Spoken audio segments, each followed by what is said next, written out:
हरियाणा में अब तक का कोरोना का सबसे बड़ा विस्फोट हुआ है। 24 घंटे में 11,854 नए केस सामने आए हैं। इसके साथ ही 60 लोगों की मौत हो गई है। अकेले गुरुग्राम की अगर बात करें तो 4,319 नए केस सामने आए हैं, जबकि हैरानी की बात यह है कि यहां पर 9 लोगों ने दम तोड़ दिया है।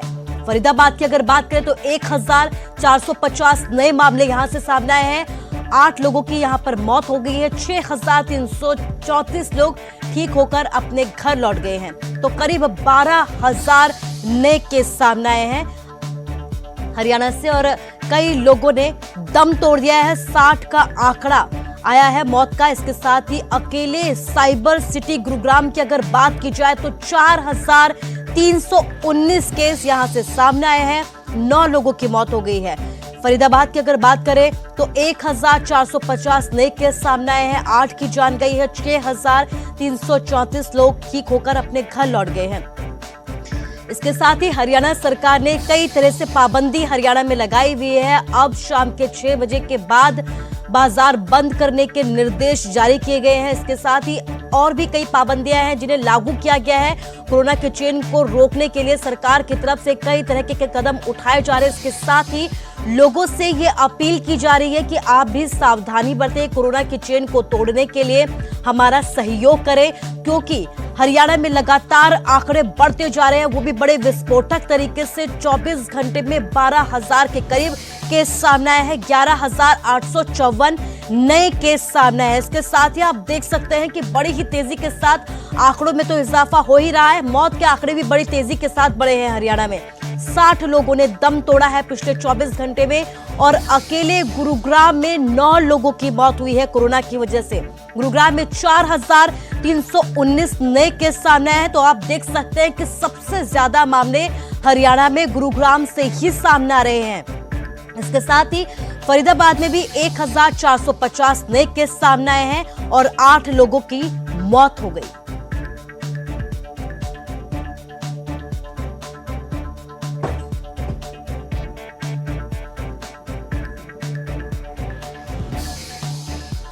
तो आप देख सकते हैं कि किस तरीके से बड़ी ही तेजी के साथ आंकड़ों में इजाफा होता जा रहा है। 24 घंटे में करीब 12,000 केस आए हैं। 11,854 नए केस सामने आए हैं। 60 लोगों की मौत हो गई है। अकेले गुरुग्राम में 4,319 केस सामने आए हैं। 9 लोगों की मौत हुई है। इसके साथ ही हरियाणा सरकार की तरफ से यह साफ कर दिया गया है कि लॉकडाउन तो नहीं लगेगा, लेकिन हाँ, सख्ताई जरूर बरती जाएगी। शाम के 6 बजे के बाद बाजार बंद करने के निर्देश जारी किए गए हैं और ये निर्देश कल शाम से ही लागू हो गए हैं और अब एक बार फिर से सख्ताई को और बढ़ाने की बात कही गई है। अकेले गुरुग्राम में अगर बात की जाए तो बड़े ही विस्फोटक तरीके से यहाँ पर केस सामने आ रहे हैं। करीब 4,319 नए केस सामने आए हैं। 9 लोगों की मौत हो गई। हमारे संवाददाता धर्मवीर शर्मा हमारे साथ लाइव जुड़ गए। धर्मवीर, बड़े ही विस्फोटक तरीके से गुरुग्राम में आंकड़े बढ़ते जा रहे हैं और न सिर्फ आंकड़े बढ़ रहे हैं बल्कि मौत में भी इजाफा हो रहा है। क्या अपडेट, कैसी तैयारी गुरुग्राम प्रशासन की तरफ से? बिल्कुल, देखिए, पिछले दिनों से अगर हम बात करें तो लगातार जो ये आंकड़ा है, खासतौर से जो मौत का आंकड़ा है, वो लगातार बढ़ा है और इससे जो चिंता की जो है स्थिति बन गई है। कल जो है अगर हम बात करें तो 9 लोगों की मौत हुई, जबकि इससे पहले वाले दिन जो है 10 लोगों की दर्दनाक मौत हुई थी कोरोना से।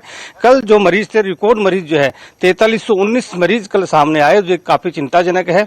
गुरुग्राम की जो स्थिति है कोरोना को लेकर के, उसकी अगर हम बात करें तो लगातार जो ऑक्सीजन है, कई बार खबरें इस तरह की आई हैं कि कई अस्पतालों में विकट स्थिति बनी है। कई बार ऐसा भी हुआ है कि सिर्फ आधे घंटे की या 1 घंटे की ऑक्सीजन बची है, उसके बाद उपलब्ध करवाई गई। हालांकि तो स्थिति काफी नाजुक बनी हुई है। लगातार जो अधिकारी हैं वो इस बात पर मंथन भी कर रहे हैं कि किस तरह से सारी चीजें स्मूथली चल पाए, किस तरह से ऑक्सीजन की आपूर्ति जो है वो पूरी हो पाए।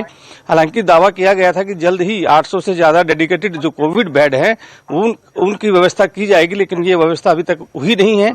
लेकिन कल जिला उपायुक्त ने आदेश जारी किए गए थे कि जो जितने भी निजी अस्पताल या सरकारी अस्पताल हैं उनमें 75% जो आईसीयू बेड हैं वो कोविड के मरीजों के लिए डेडिकेटेड रहेंगे, ताकि अगर स्थिति ज्यादा बिगड़ती है तो वो काम आ सके। हालांकि अभी भी जो 75% जो कोटा किया गया है कोविड मरीजों के लिए, वो भी एक तरह से नाकाफी है, क्योंकि गुरुग्राम में लगातार जो मरीजों की संख्या है रोजाना की, वो काफी ज्यादा है। तो ये स्थिति जो है जरूर चिंताजनक बनी हुई है।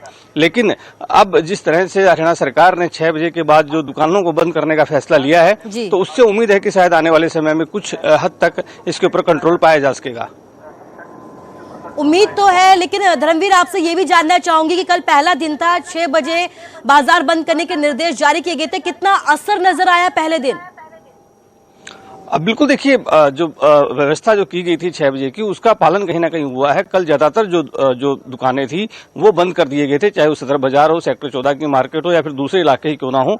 ज्यादातर जगह ऐसा देखने को मिला कि कुछ जगह तो दुकानदारों ने अपने आप ही जो है दुकानों को बंद किया, लेकिन जो कुछ जगह बची थी वहां पर पुलिस ने अपनी तरफ से एक अनाउंसमेंट की और उसके बाद सभी लोगों ने जो दुकानें थी वो बंद कर दी थी। इसका असर जरूर देखने को मिला और आने वाले समय में इसका फायदा जो है वो भी जरूर कहीं ना कहीं देखने को मिलेगा। जो जिस तरह की स्थितियां बनी हुई हैं, जिस तरह लगातार मरीज सामने आ रहे हैं, बड़े ही विस्फोटक तरीके से आंकड़े बढ़ रहे हैं। जी धर्मवीर, इस तमाम जानकारी के लिए आपका शुक्रिया। तो लगातार केस बढ़ते जा रहे हैं। हैरानी की बात यह है कि करीब 12,000 केस दर्ज किए गए हैं। 60 मौतों का आंकड़ा भी हरियाणा से सामने आया है, जो वाकई में हैरान करने वाला है। और अब खबर हिमाचल से है। हिमाचल के कांगड़ा में संपूर्ण लॉकडाउन कर दिया गया है। कांगड़ा में आज से 2 दिनों का लॉकडाउन होगा। किसी भी तरह की आवाजाही पर अब पाबंदी लगा दी गई है। तो हिमाचल के कांगड़ा से बड़ी खबर है, जहां पर संपूर्ण लॉकडाउन लगा दिया गया है। आपको बता दें कि लगातार हिमाचल के कांगड़ा से केस सामने आ रहे थे। बड़े ही विस्फोटक तरीके से केस यहां पर बढ़ते ही जा रहे हैं। यही वजह है कि अब हिमाचल सरकार ने कांगड़ा को कुछ वक्त के लिए पूरे तरीके से बंद कर दिया है। आज से ही ये आदेश लागू करने के निर्देश दिए गए हैं। 2 दिन का लॉकडाउन यहां पर किया गया है। किसी भी तरीके की आवाजाही पर फिलहाल के लिए यहां पर रोक लगा दी गई है।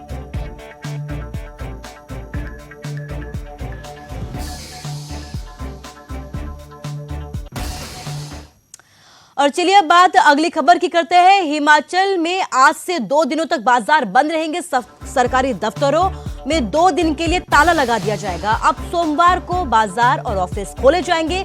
सरकार के फैसले का कारोबारी विरोध कर रहे हैं। भारी नुकसान का हवाला दिया जा रहा है। कोरोना के बढ़ते मामलों को लेकर सरकार की तरफ से यह फैसला लिया गया है, लेकिन कारोबारी इसका विरोध कर रहे हैं। आपको बता दें कि हिमाचल में भी बड़ी ही तेजी के साथ आंकड़े बढ़ते जा रहे हैं और यही वजह है कि हिमाचल सरकार ने भी कई कदम उठाए हैं, सख्ताई बरती है। आज और कल शनिवार और रविवार को बाजार बंद रखने के निर्देश जारी किए हैं, ऑफिस बंद रखने के निर्देश जारी किए हैं, लेकिन जो कारोबारी है सरकार के फैसले का विरोध कर रहे हैं। नुकसान का हवाला दिया जा रहा है, लेकिन हिमाचल में भी आंकड़ों में लगातार इजाफा होता जा रहा है। यही वजह की कई तरीके की पाबंदियां हिमाचल सरकार की तरफ से लगाई गई है।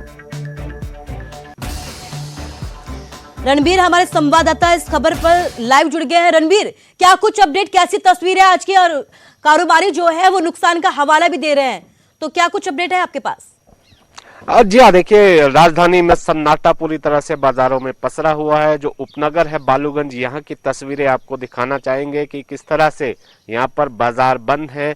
जिस तरह से कहा गया कि कुछ ही दुकानें जो जरूरी सामान की दुकानें हैं, जिसमें दूध है, सब्जी है, फल है और किराना है, वो दुकानें जो है खुली रहेंगी। तो यहाँ पर आप देख सकते हैं कि एक ही दुकान यहाँ पर खुली हुई है।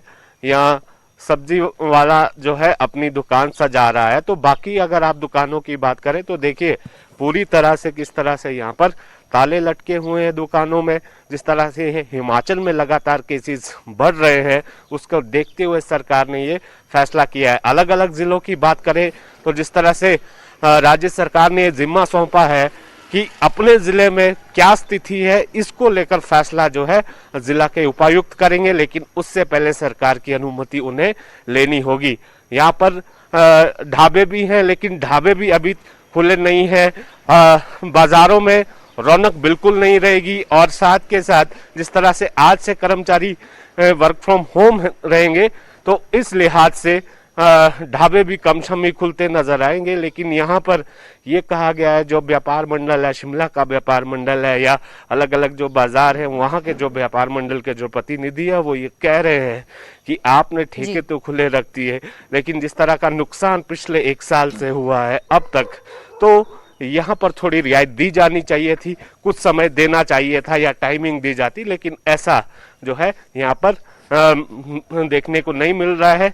पूरी तरह से जो बाजार है, जरूरी जो चीजों का जो सामान है, जरूरी जो सामान है, उसी की दुकानें यहाँ पर खुली रहेंगी। ताला यहाँ पर लगा हुआ है। और ये भी जानकारी दे, जिस तरह से केसेस लगातार बढ़ रहे हैं, हिमाचल छोटा जरूर है लेकिन इस लिहाज से मौतों का आंकड़ा लगातार बढ़ रहा है। पिछले कल भी रिकॉर्ड तोड़ जो है 26 मौतें हिमाचल में हुई है। 1267 ये आंकड़ा पहुंच चुका है और 12,000 से ज्यादा। और यही वजह है रणवीर की इस तरीके की सख्ताई हिमाचल सरकार की तरफ से बढ़ती जा रही है। रणवीर, इस तमाम जानकारी के लिए आपका शुक्रिया।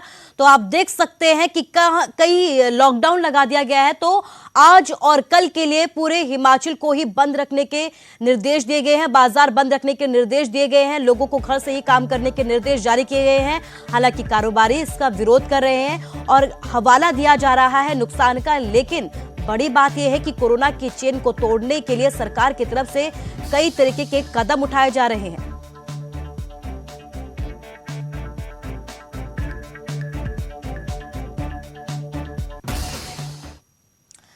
तो आप देख सकते हैं कि किस तरीके से बाजार बंद हो चुके हैं, लेकिन इसकी वजह यह है कि हिमाचल में भी कोरोना अपना कहर बरपा रहा है। एक दिन में रिकॉर्ड 26 मौतें अब सामने आई है। 24 घंटे में 1189 नए केस दर्ज किए गए हैं।